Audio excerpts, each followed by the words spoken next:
नमस्कार. खरं तर आजचा हा व्हिडिओ मी बनवतोय तर जेई स्कोरचे फायदे MST CET ॲडमिशन्समध्ये काय काय आहेत. मग आत्ताच हा व्हिडिओ मी यासाठी बनवतोय की आता तुमचा जेई मेन्सचा पहिला अटेम्प्ट जो आहे ना तो 24 जानेवारीपासून स्टार्ट होतोय आणि दुसरा अटेम्प्ट एप्रिलमध्ये होतोय. मग विद्यार्थ्यांना एक आयडिया यावी की जेई मेन्सच्या स्कोर यूज करून तुम्ही महाराष्ट्रातल्या चांगल्या टॉप कॉलेजेसमध्ये देखील ॲडमिशन्स घेऊ शकता. मग आजचा जो व्हिडिओ आहे ना तो एंडिंगपर्यंत नक्की बघा. या व्हिडिओमध्ये मी कंप्लीट डिटेल्स सांगितलेत की एलिजिबिलिटी काय आहे, तुमचा स्कोर कसा यूज होतो, इनटेक कसा असतो, त्यानंतर कोणती डॉक्युमेंट्स लागतात, स्कॉलरशिप मिळते की नाही, या कट ऑफ काय असतात, या सगळ्याबद्दल मी आज व्हिडिओमध्ये डिस्कस केले आहे. आजचा हा व्हिडिओ एंडिंगपर्यंत नक्की बघा. चॅनलला लाईक करा, शेअर करा, सबस्क्राईब करा आणि आपल्या मित्रांपर्यंतही पोहोचवा. तर सुरुवात करतो आजच्या ह्या नवीन व्हिडिओला. पहिलं आणि मेन काय आहे तर प्रत्येक कॉलेजेसमध्ये CETच्या सीट्स तरी असतात. म्हणजेच काय, महाराष्ट्रामध्ये अराउंड 300+ अराउंड कॉलेजेस आहेत. मग या कॉलेजेसमध्ये मॅक्सिमम ज्या सीट्स असतात ना त्या CET थ्रूच भरल्या जातात. मग जेई मेन्सच्या सीट्स वेगळ्या का असतात तर लक्षात ठेवा, ज्या विद्यार्थी आउटसाईड महाराष्ट्र आहेत जे CET एक्झाम देत आहेत, मग अशा विद्यार्थ्यांना महाराष्ट्रातील कॉलेजेसमध्ये ॲडमिशन घ्यावायचं असेल तर त्यांचा जेई मेन्सच्या स्कोरवरून ॲडमिशन व्हावं यासाठी प्रत्येक कॉलेजेसमध्ये काही सीट्स असतात त्या जेई मेन्ससाठी रिझर्व करून ठेवलेल्या असतात.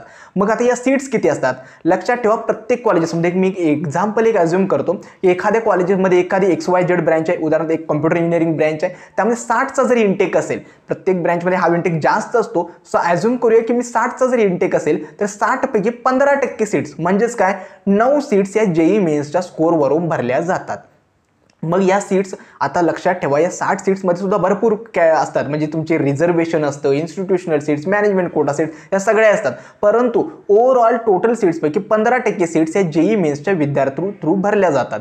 मग आता या सीट्सला तुम्हाला अप्लाय कसं करायचं असतं ते सांगण्याआधी मी तुम्हाला सांगतो की तुम्ही जेई मेन्सचा अटेम्प्ट का द्यायचा आहे. लक्षात ठेवा, आता जानेवारी अटेम्प्टची जी ॲप्लिकेशन्स होती ती तरी क्लोज झाली आहेत. परंतु काही विद्यार्थी काय करतात तर माझं प्रिपरेशन हा पूर्णपणे CET ओरिएंटेड आहे, मग मी जेई मेन्सचा अटेम्प्ट का द्यावा यासाठी काय करतात तर जेई मेन्सचा अटेम्प्टच देत नाहीत. लक्षात ठेवा, CET एक्झाम वर्षातून एकदा होते, जेई मेन्स 2 वेळा होते. मग होतं असं की मी लास्ट 2 इयर्स पासून बघत आलोय की एखाद्या वेळेस विद्यार्थी चांगलं प्रिपरेशन झालेलं असतं, परंतु ऐन मोमेंटला काही प्रॉब्लेम्समुळे किंवा त्या प्रेशरमुळे असू द्यात विद्यार्थ्यांचा CETचा जो अटेम्प्ट असते, एक्झाम असते ना, ती चांगली जात नाहीत. मग अशा वेळी लक्षात ठेवा, तुमचं पूर्ण एवढी 2 वर्ष ज्यावेळी तुम्ही मेहनत करता ते फक्त तुमचं इव्हॅल्युएशन या 3 तासामध्ये होत असतं CET एक्झामच्या. मग एखाद्या वेळेस जर बायचान्स तुमचा स्कोर घसरला तर त्यासाठी एक तुमच्याकडे एक बॅकअप प्लॅन असावा. यासाठी तुम्ही जेई मेन्सचा अटेम्प्ट देणे सुद्धा गरजेचं आहे. त्यामुळे ज्या विद्यार्थ्यांनी भलेही जानेवारीचा अटेम्प्ट नाही दिला असेल तर एप्रिलमध्ये जो अटेम्प्ट होणार आहे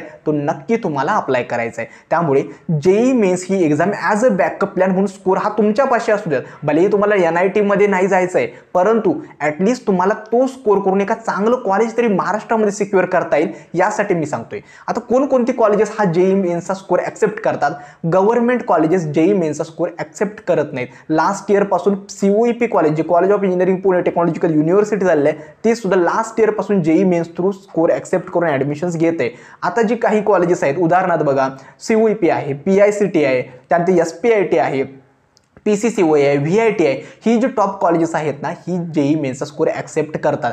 गव्हर्नमेंट कॉलेजेस VJTI, वालचंद असू द्यात, गव्हर्नमेंट कराड, औरंगाबाद, ही कॉलेजेस जेई मेन्सचा स्कोर ॲक्सेप्ट करत नाहीत. मग आता हा जेई मेन्सचा स्कोर तुम्हाला जेवढा येईल ना तर स्कोरचा तुम्हाला फायदा कसा होणार आहे लक्षात ठेवा. ज्यावेळी तुमचे जेई मेन्सचा स्कोर रिलीज होतो त्यानंतर तुमची NIT साठी वगैरे जोसा काउन्सिलिंग असते, त्या थ्रू तुम्हाला CETची कॉलेजेस मिळणार आहे. त्यासाठी तुम्हाला CET ॲडमिशन काउन्सिलिंग दरम्यान तुमचा स्कोर अपलोड करावा लागतो.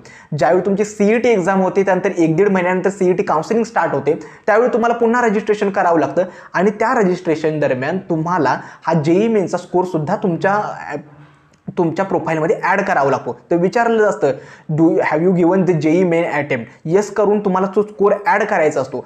त्या स्कोरवरती तुम्हाला सगळ्या विद्यार्थ्यांची एक सेपरेट मेरिट लिस्ट बनवली होती, त्याला ऑल इंडिया मेरिट लिस्ट म्हणतात. आणि ह्या ऑल इंडिया मेरिट लिस्टमध्ये तुम्हाला एक सेपरेट रँक दिला जातो आणि ह्या रँकवरती तुम्हाला जेई मेन्सच्या स्कोरवरून महाराष्ट्रातील कॉलेजेसमध्ये ॲडमिशन मिळतं. याचा बेनिफिट एक हा आहे की यामध्ये रिझर्वेशन नाही आहे. म्हणजे ज्या सीट्स तुम्हाला CET थ्रू भरतात ना त्यामध्ये रिझर्वेशन वगैरे आहे, परंतु जेई मेन्सवर भरणाऱ्या सीट्ससाठी कोणतंही रिझर्वेशन नाही आहे. टोटली मेरिट बेसिसवर जो तुमचा मेरिट नंबर आहे त्यावर तुमचे ॲडमिशन्स होणार आहेत. आता तुम्ही म्हणाल की जर यामध्ये रिझर्वेशन नाही आहे तर तुम्ही स्कॉलरशिप ज्या मिळतात महा DBTच्या वगैरे फी कन्सेशन जे मिळतं कॅटेगरीच्या विद्यार्थ्यांना ते मिळणार आहे का नाही. लक्षात ठेवा, भलेही तुमचं जो ॲडमिशन आहे ते JEE मेन्सच्या स्कोरवरती येईल, परंतु तुमचे सगळे जे स्कॉलरशिप बेनिफिट्स आहेत ना ते सगळ्या विद्यार्थ्यांना मिळतात, भलेही तुम्ही JEE मेन्सच्या स्कोरवरून घ्या. हे झाले JEE मेन्सच्या स्कोरचे फायदे. त्यामुळे मित्रांनो लक्षात ठेवा, भलेही तुम्ही JEE CETची प्रिपरेशन जरी करत असाल तरी JEE मेन्सचा अटेम्प्ट नक्की द्या. लक्षात ठेवा, होतं असं की मी आता 2-3 वर्ष आम्ही हे काउन्सिलिंग मॉक टेस्ट सिरीज या सगळ्या गोष्टी बघतोय. विद्यार्थ्यांना एखाद्या वेळी चांगला स्कोर येत नाही, विद्यार्थी गोंधळून जातात. अशा परिस्थितीमध्ये तुमच्याकडे एक बॅकअप स्कोर म्हणून असावा JEE मेन्सचा स्कोर. त्यासाठी तुम्हाला JEE मेन्सचा अटेम्प्ट नक्की द्यायचा आहे. भलेही तुमचं प्रिपरेशन किती असू दे, असं नाही आहे की तुम्हाला डायरेक्ट 99 किंवा 95+ पर्सेंटाईल JEE मेन्समध्ये आलं पाहिजे. भलेही ते जरी कमी असेल ना तरी ते चालून जातं. आता येतो कट ऑफ किती असतात. लक्षात ठेवा, जर तुम्ही टॉप कॉलेजेस बघाल ना, अर्थात लक्षात ठेवा की एक गोष्ट आहे की या टॉप कॉलेजेसमध्ये 15% सीट्स या रिझर्व असतात JEE मेन्ससाठी. मग त्यांचा कट ऑफ सुद्धा हाय असतात. तर मी ज्या कॉलेजमध्ये शिकतोय PICT Pune institute of computer technology, यांचा जर कट ऑफ बघाल ना तर JEE मेन्सचा जो कट ऑफ असतो तो 98 पर्सेंटाईलच्या अराउंड असतो. काही NITचा कट ऑफ पण इतका नाही आहे, तितका JEE मेन्स थ्रू ज्या सीट्स भरल्या जातात ना त्या कॉलेजेसचा असतोय. कट ऑफ जरी जास्त असला तरी सुद्धा तुम्ही एक्झाम JEE मेन्सचा अटेम्प्ट करायचा आहे.